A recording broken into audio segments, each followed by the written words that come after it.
श्रीमद् भागवत गीता का दूसरा अध्याय का चौथा श्लोक।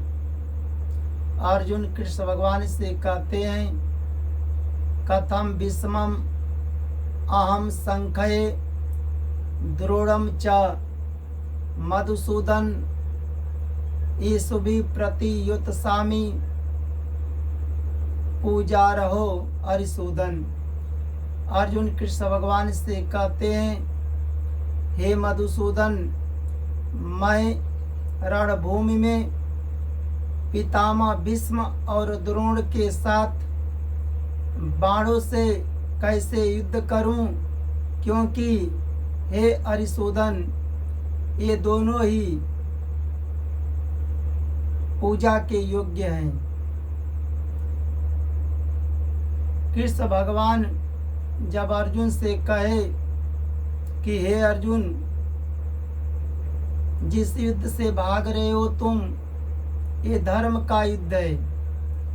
अगर तुम धर्म का युद्ध नहीं करोगे तो यह शरीर छोड़ने के बाद यह तुझे मुक्ति भी नहीं देगी, स्वर्ग को भी देने वाली नहीं है, और इस संसार में तुम्हारा कीर्ति भी नहीं होगा।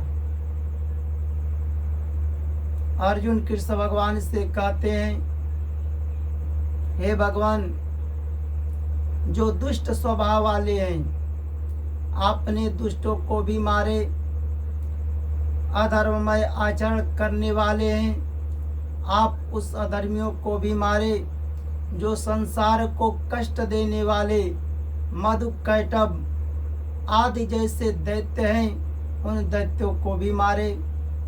जो दूसरों को द्वेष करने वाले हैं, जो दूसरे से मार झगड़ा लड़ाई करते हैं, दूसरों का अनिष्ट करते हैं, उन मार झगड़ा लड़ाई करने वाले अनिष्ट करने वालों को भी, उन शत्रुओं का भी आपने मारा। अर्जुन कृष्ण भगवान से कहते हैं, पितामह भीष्म और द्रोणाचार्य जैसे शिक्षा देने वाले, विद्या पढ़ाने वाले भले कौरवों के तरफ से खड़े हैं।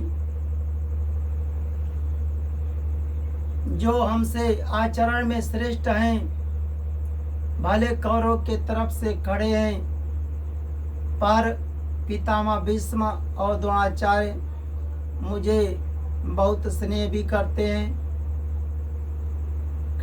अर्जुन कृष्ण भगवान से कहते हैं, मैं कायरता के कारण युद्ध से नहीं भाग रहा हूँ कि हम युद्ध करेंगे तो हम युद्ध में मर जाएंगे।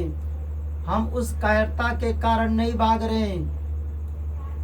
हम सोच रहे हैं कि अगर युद्ध करते हैं तो हमसे चाहे कौरवों के पक्ष में लोग मारे जाएंगे, तो कौरवों में ही पितामह भीष्म द्रोणाचार्य जैसे गुरु हैं, हमें विद्या पढ़ाने वाले, शिक्षा देने वाले हैं। अगर उसे कष्ट देंगे, अगर हमारे द्वारा चोट लग जाएगा, मर जाएंगे, तो यह अधर्म होगा। इसी अधर्म के कारण हम युद्ध नहीं कर रहे हैं।